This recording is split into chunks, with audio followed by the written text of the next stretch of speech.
to get into the open up portion of the show, which is my favorite portion. Actually, I don't know what my favorite portion is on the show, guys. Do you like the beginning half when I talk about whatever's going on in pop culture, news, blah, blah, blah? Or do you like the latter half of the show when we just open up our hearts and we talk? It's like a little, not therapy session, but sometimes it is. Sometimes when I'm on my ish, it's like a therapy session. But today's open up topic is a bit of a sticky one still, because not everyone likes to talk about money. Money must be funny in a rich man's world. Shout out ABBA for that baller lyric. Are you kidding me? Money must be funny, in a rich man's world. Sorry, that's not Kenyan music. Let's reel it in. But I wanted to talk about more like the psychological side of finances, of money, and all of that stuff. More like the intuitive, the manifestation side of it. Because remember, you guys, you forgot who I am. You forgot I'm an astrology girly. You forgot I'm a manifesting babe, spiritual babe. So I titled this open up portion, Cultivating a Wealthy Mindset. And I just want to start off with a disclaimer that this doesn't include people that are struggling to put table. Oh my God, I'm already tripping over my words. Struggling to put food on the table. I think, we can all sit here on our high horse and say, shift your mindset, do this, do that, do this, and, you'll make $1 million. No. For some people, that's just not the case. Circumstances, life, socio-economic positions have put them in a place where, this is just not relevant to them. But for those of us fortunate enough to not have to pull our hair out and wonder where our next meal are coming from, those of us that are living above the poverty line, who are blessed enough to do so, maybe something here can resonate with you. And again, like, money is such a topical subject. People might disagree with me. People might agree with me. It might be a point of contention. Okay, so now that the disclaimer is out of the way, I'm just gonna say that, like, some of us really aren't prospering because of the mindset that we have towards wealth, finances, money, all of that. And I am pointing the finger at myself as well. Guys, I never come on here and pretend like I'm someone better than my listeners or whatever. I come on here and I share lessons I learned. It's the whole freaking point. I say this every episode. It's the whole point of this show, is to whatever I learn and I think is of value, and I want to share with you guys, and in the hopes that, it will impact you the way it's impacted me. So the only way I can prove that to you guys is if I share a little tidbit. It's been a year. I want to share a little bit of how I came to the lessons I'm about to share with you guys. Yeah, it's giving Pastor Cami. Pastor Cami is in the building. Praise God. It's been a year of learning a lot about how I view money, view finances, view making money, what it takes to make money, all of that. And I realized, hey, I have a really, really, really toxic relationship with money. Money is something I would get anxious over, stressed over. And I think this is just a really, universal experience at one point or another. But I think my anxiety with money was so bad. Like, even when I had it, I would worry so much that I'd spend it badly or misuse it. And that's exactly what I'd end up doing, because I'd hyperfixate on that. And I'm going to get more into that when I get into, what having a toxic relationship with money can lead to. I don't want to give away all my points in the first 3 minutes, but just know it's coming from a place of, I understand. I was there. I'm still working on my relationship with money. I'm still trying to understand that money is energy. Write this down, kids. Money is energy. Obviously, it's a physical thing. We see it. Also, not so physical. But I'm a firm believer if cultivating, okay, if you're afraid of money, money will fear you. If you're anxious about money, money will not want to be around you. So cultivating a wealthy mindset. Let's just get back to the top of the topic. This doesn't mean thinking like someone who has a lot of money. When I say we're here to talk about cultivating a wealthy mindset, I'm not talking about like, let's enter Jeff Bezos's mind right now. How does he think? How does he tick? I'm not here to give you tips and tricks to make money directly. I'm here to talk about the relationship surrounding that, how you approach making money, how you view it, you know. I'm not here to be a guru and say 5 ways you can make $1 million in a year, and then I start talking about drop shipping and crypto. No, I'm not that girl. Okay. Also, actually, whilst on the subject, if you do wanna, you know, if that is something of interest to you, I'm not even being funny. I'm not being ironic or anything. Check out Joe Karaoke on YouTube. He does a lot of good finance videos, talks. If you want to learn about crypto investing, all of that kind of stuff, check out Joe Karaoke on YouTube. Great guy, and who so happens to be my cousin. But smart guy, smart guy, amazing guy. Anyway, so cultivating a wealthy mindset. I'm not here to talk about all of that stuff. You can go to Joe's channel for that. The only way we can cultivate a healthy mindset towards money, a wealthy mindset, is becoming a conduit for wealth. What is a conduit? Oh my God, I feel like a teacher. What is going on? I've never had an episode like this where I'm literally like, it's like a lesson. You know what I mean? I'm like, what is a conduit? What does that mean? So I've written down here, by the way, usually I get help from articles during the show, but this episode is all from my head. It's all me. It's all my lessons. So I don't have articles to link you guys to as I usually do, but hopefully we'll stick regardless.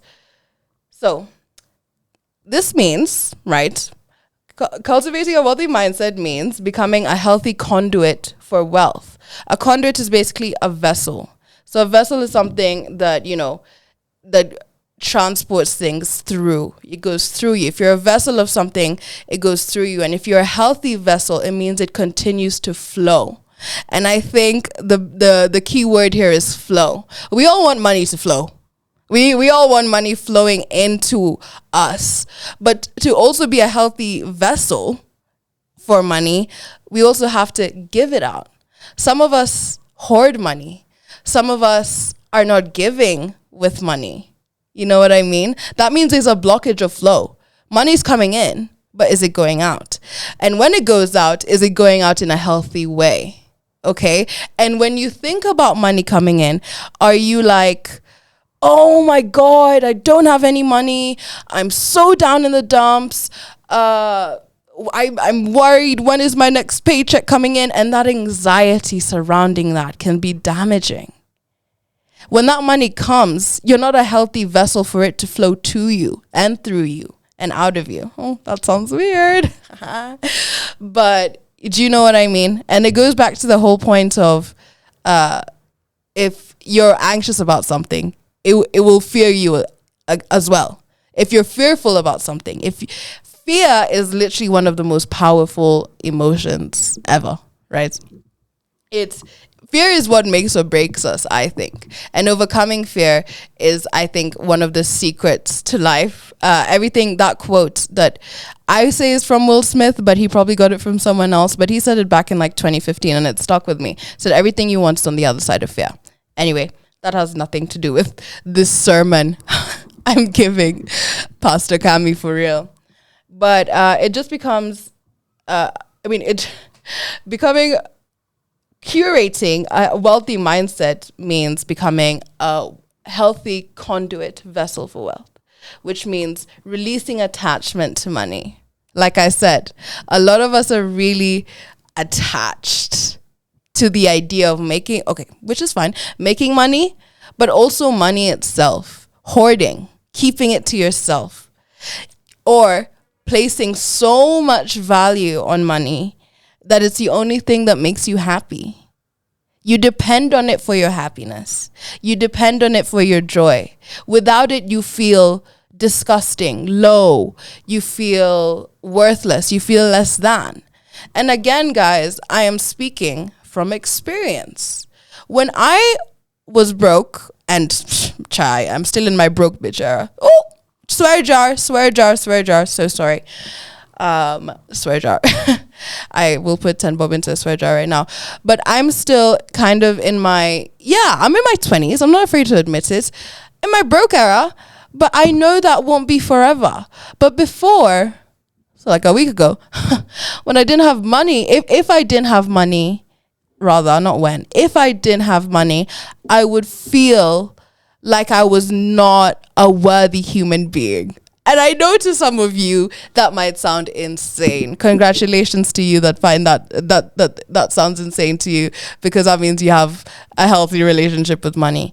But when I'm broke and I can't afford the things I want to do in life, meeting up with friends, buying my skincare, that's one thing that's been really getting to me. All of that thing. I let it fully get me down. Put me into a depressive episode. Make me feel, like I said, less than, less valuable. And I'm not saying like, okay, yeah, you should be happy you're broke. No, I mean, we're all human beings. I'm talking about releasing attachment to money, not attaching it to your value, your self-worth, all of that stuff, not attaching it to your identity. If you attach money to your identity, and this goes for people who have even millions and millions and billions in the bank, right? If you now attach your whole identity to wealth, you're not being a healthy conduit for money, for wealth. You don't have a wealthy mindset. You might have the things that people will think make you wealthy, the big car, the money, the blah, the blah, the blah. But your mindset is toxic.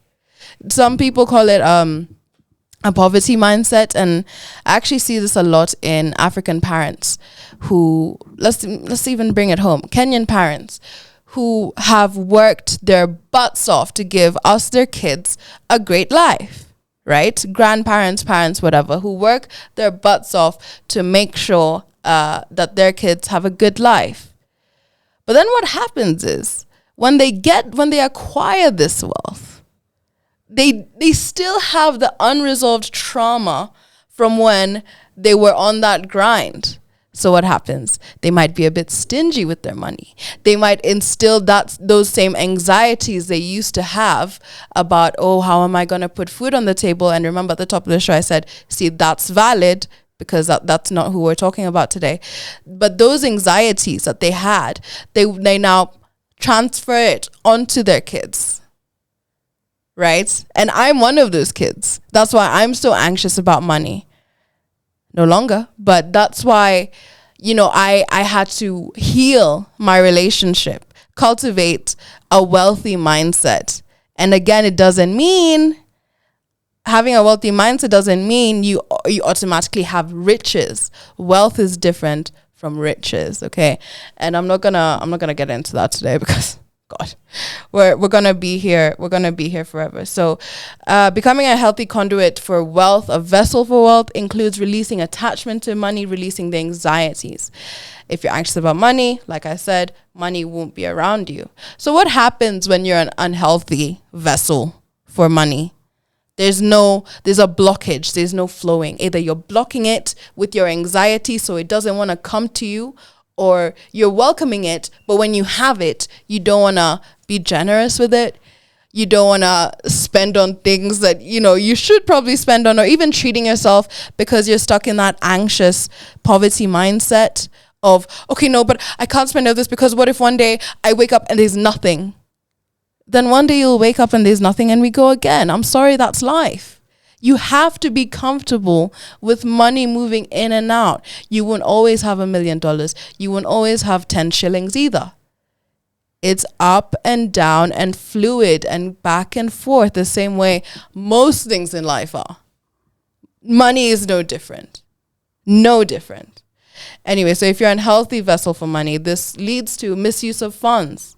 You don't know how to handle your money. I already touched on this. Either you spend too much. Yeah. I'm looking at myself in the mirror when I say this. You spend too much on things that aren't worth it. Nights out, good times with friends. And that's fine to spend your money on that. But if you're misusing it, if I have 300 bob and I spend 299 shillings on a quarter, that is not a good use of your funds. You know what? If I'm buying a quarter of KC without 250 out of 300, now I'm left with 50 shillings, but I have school tomorrow. I need transport to go to school. Is that something's not clicking?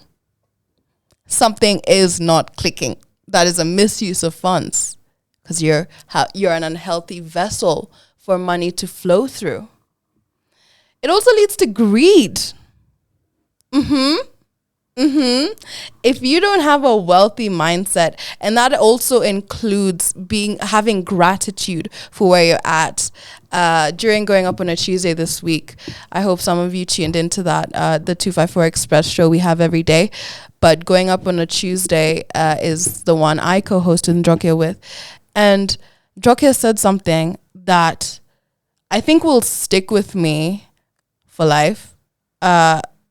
Well, two things. One of them I already said yesterday, and that was success. The meaning of success is never giving up. Success is attained by never giving up.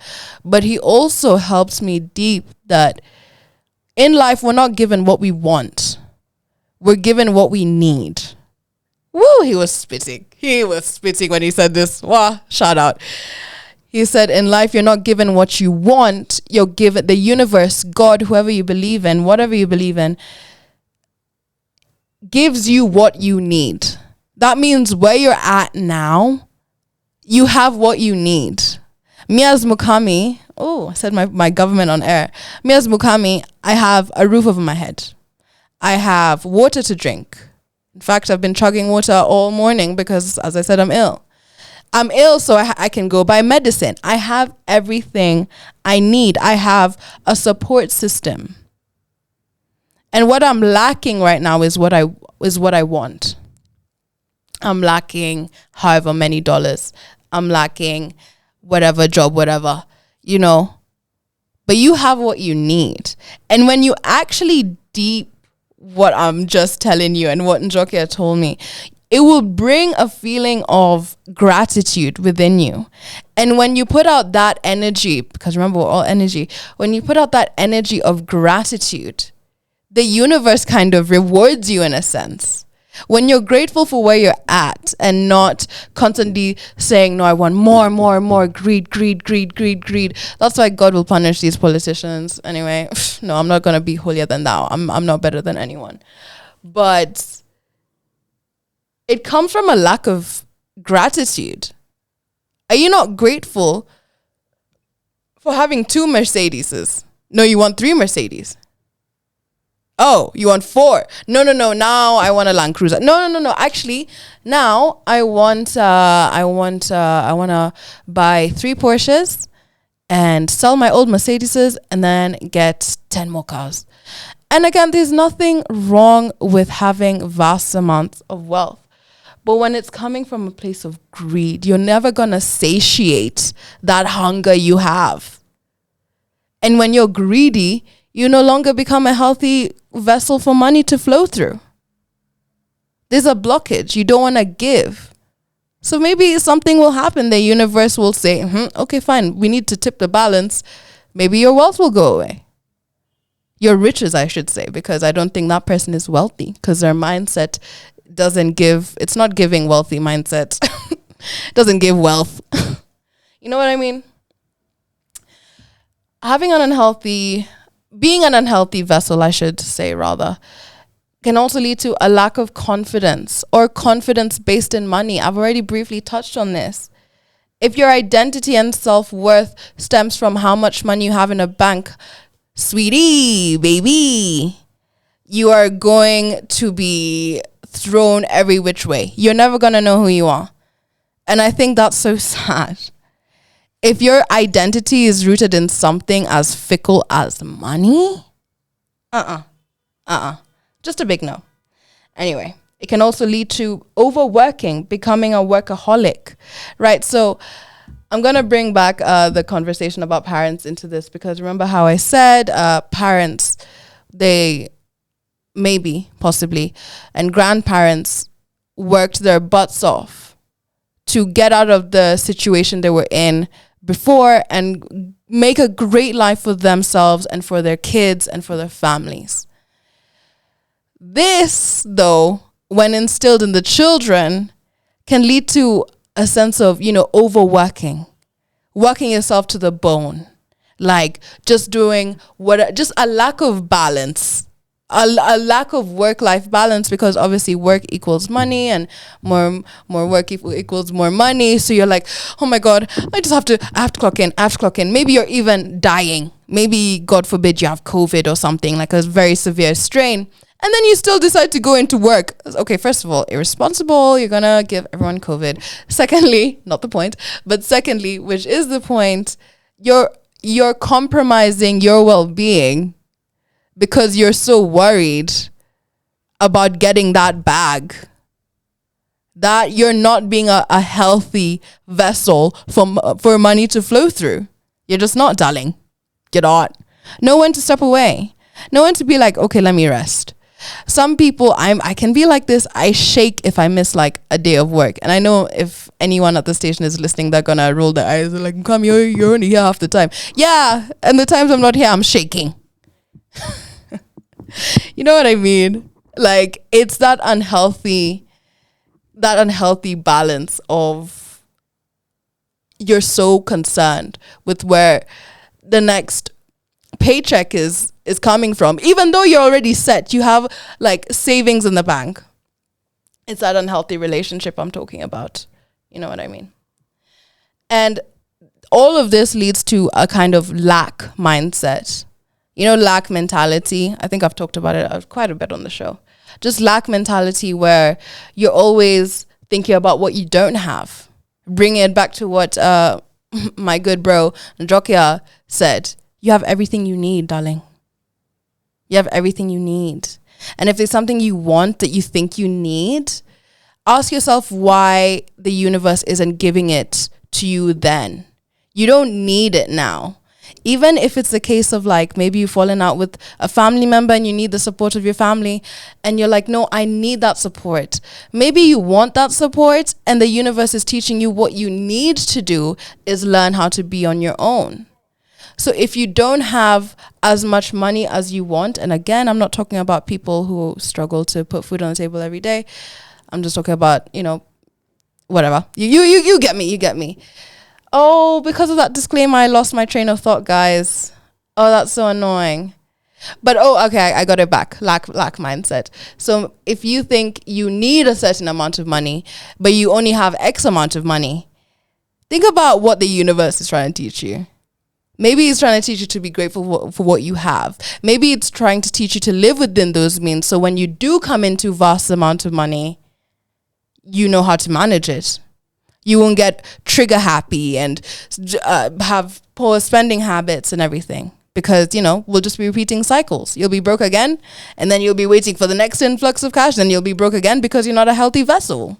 You're a toxic vessel for money to flow through. So that lack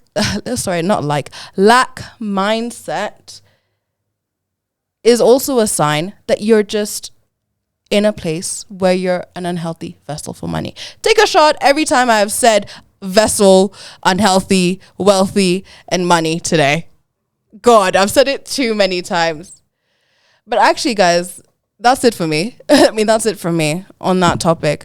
I want to know what you guys think. I want you to tweet me at Cami Mukindia using the hashtag OpenUpWithCami, or tweet us at Radio254 using the hashtag OpenUpWithCami, because this is something that has kind of clicked in my brain recently. And it's like, if I am not a healthy environment for money to come into or want to be around, then money won't want to come, or money won't want to stay with me either. You know what I mean? And I hope this has resonated with one or two of you. I only have less than 4 minutes left of the show. I just want to say thank you so much for tuning in, whoever has tuned in. I appreciate you. I love you. And I'm going to be in the studio tomorrow with BV Accurate. So tune in for that. If you have any questions for our guy, DM me at Kami Makindia and I'll ask him all the hard-hitting questions. You know me. I like drama. I like the spicy questions. I like the spicier questions in life. Yeah. So that being said, tune into that. Hope you've enjoyed today's little segment, open up segment. Gonna end it with this song by Ma From Nowhere featuring Mayo Molo, who is actually releasing an album soon. Great. Love to see more Kenyans in the R&B scene. And this is Dawn, Ma From Nowhere, Mayo Molo, and there's someone in the middle that I can't see. Fraser Flower. Oh, Fraser Flow, sorry. Not Flower. All right, guys, this has been Open Up with Kami.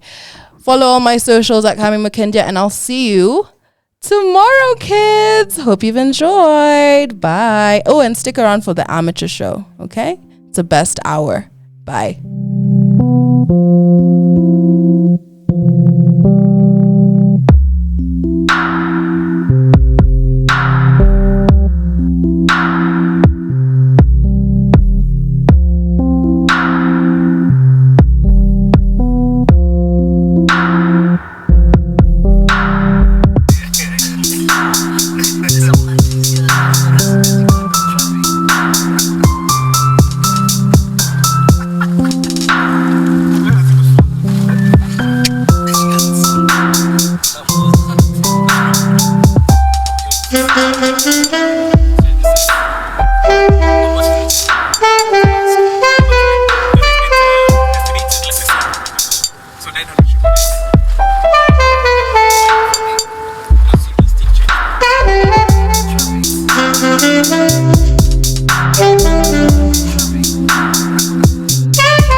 Coming